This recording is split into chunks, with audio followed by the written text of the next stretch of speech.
Salut à toutes et à tous. Cette année, non pas 2, mais 3 iPhones ont été présentés lors du dernier Keynote 2017. J'ai d'ailleurs fait un résumé de la conférence, je mets le lien dans le descriptif de la vidéo. Ainsi, l'iPhone 8, 8 Plus et l'iPhone X, l'iPhone 10 ont été présentés.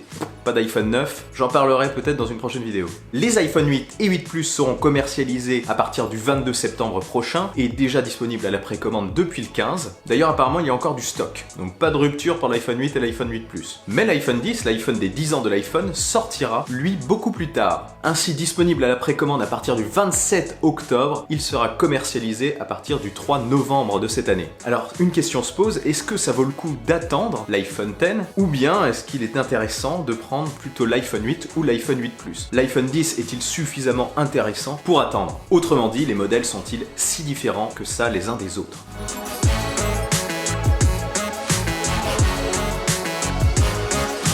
Même si c'est pas facile, je vais essayer de répondre à cette question en faisant simple et pas trop technique. Déjà les prix, pour se faire un petit ordre d'idée, l'iPhone 8 Pas Plus commence à 809€ pour le modèle 64Go et à 979€ pour le modèle 256Go. Bon, ce sont les tarifs d'Apple, vous trouverez un petit peu moins cher chez les opérateurs. Mais je reste sur les tarifs d'Apple. L'iPhone 8 Plus, quant à lui, commence à 919€ pour le modèle 64Go et le modèle 256Go coûte 1089€. On finit par l'iPhone 10 qui coûte 1159€ pour 64Go et ça monte jusqu'à 1329€ pour le modèle d'iPhone 10 à 256Go. Concernant les nouveautés et les caractéristiques des différents modèles, un modèle d'iPhone semble plus éloigné des deux autres. C'est l'iPhone 8. Déjà, l'iPhone 8 possède un écran de 4,7 pouces contre 5,5 pour l'iPhone 8 Plus et 5,8 pouces pour l'iPhone X. L'iPhone 8 ne possède qu'un seul capteur photo contre 2 pour les deux autres modèles. Et j'ai remarqué aussi que pour les émissions d'ondes, je sais pas pourquoi d'ailleurs, l'iPhone 8 émet beaucoup plus d'ondes que les deux autres modèles. On est sur 1,36 pour l'iPhone 8 et sur 0,99 pour le Plus et 0,98 pour l'iPhone X.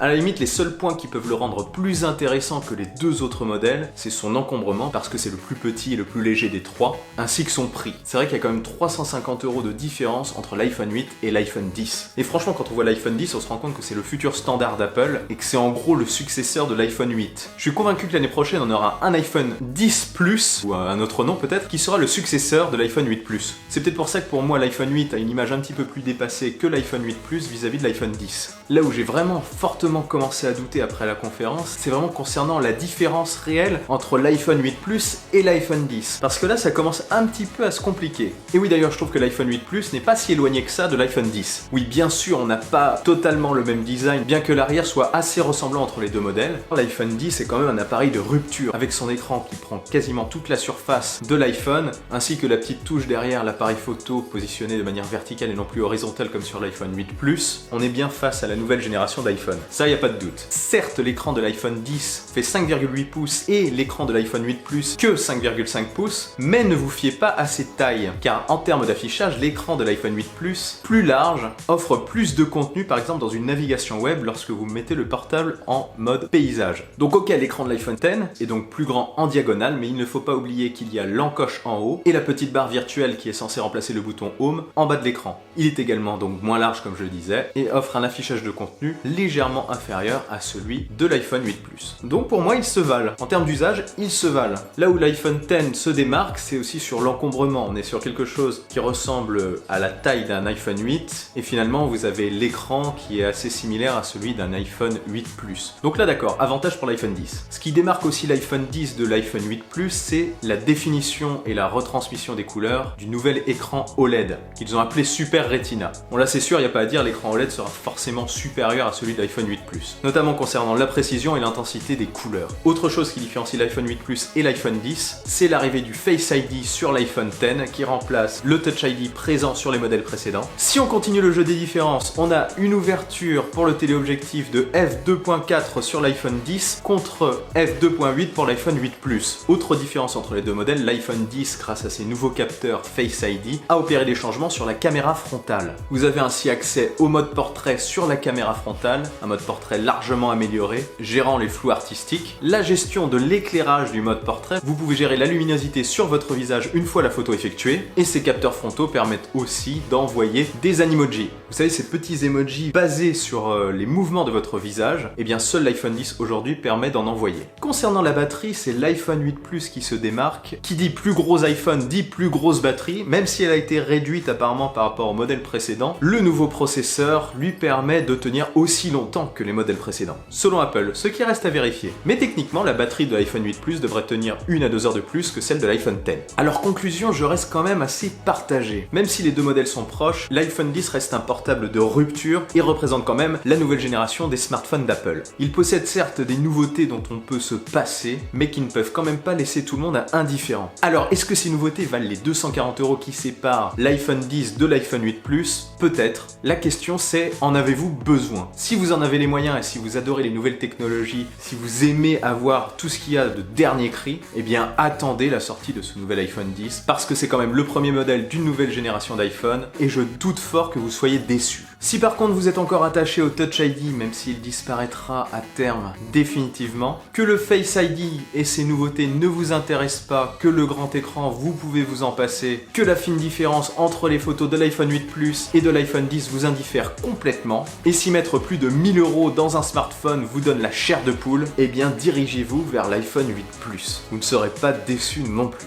Il partage énormément de similitudes avec le nouvel iPhone, l'iPhone X, sauf si on généralise peut-être l'encombrement, l'écran qui prend toute la surface du téléphone et le Face ID. Si ça vous intéresse pas du tout, iPhone 8 Plus. Concernant l'iPhone 8, je vais en parler parce que j'en ai pas beaucoup parlé. Pour moi, c'est une sorte d'iPhone 7S. Vous me direz comme pour l'iPhone 8 Plus, c'est une sorte d'iPhone 7S Plus. Mais là, c'est encore plus flagrant du fait de la proximité des deux autres modèles. On peut ainsi constater qu'à part le meilleur appareil photo et la recharge sans fil et bien sûr un peu plus de puissance, il n'y a pas une énorme différence avec l'iPhone 7. On est d'accord. Mais ça n'en reste pas moins un excellent smartphone. Si vous aimez l'écran de 4,7 pouces, que c'est largement suffisant, si l'encombrement de l'iPhone 8 Plus ne vous intéresse pas, si vous avez peur que ça vous gêne, et surtout si vous ne voulez pas mettre plus de 810 € dans un smartphone, ce qui se comprend, allez-y, c'est quand même un téléphone super abouti. Quoi qu'il en soit, que ce soit l'iPhone 8, l'iPhone 8 Plus ou l'iPhone 10, les trois sont de très bons smartphones, et dans tous les cas, rassurez-vous, vous ne serez pas déçus. Voilà, j'espère avoir pu vous éclairer. Si cette vidéo vous a plu, n'hésitez pas à vous abonner à ma chaîne,